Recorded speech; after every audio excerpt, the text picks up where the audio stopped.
Berawal dari tweet akun yang mengunggah video Jeffrey Nicole saat adu tinju dengan seseorang, nama Rizky Bilar ikut dibawa-bawa. Jeffrey bahkan terang-terangan menantang suami Lesti Kejora itu adu tinju di atas ring. Tweet Jeffrey itu sontak langsung ramai dan jadi sorotan. Awalnya Jeffrey membalas tweet sebuah akun Twitter yang mengunggah videonya sedang adu tinju.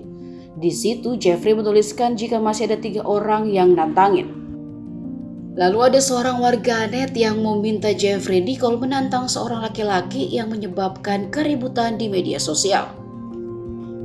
Gimana kalau lawan berikutnya si lelaki penyebab semua keributan antar 2 perempuan plus seluruh? Tulis akun tersebut. Unggahan itu pun langsung mendapat tanggapan dari Jeffrey Nicole. Meski warganet tak menyebutkan nama, Jeffrey Nicole langsung merujuk pada sosok Rizky Bilar, di mana sebelumnya Rizky Bilar juga sempat menghebohkan publik. Ya, Bilar sempat melakukan KDRT pada Lesti Kejora.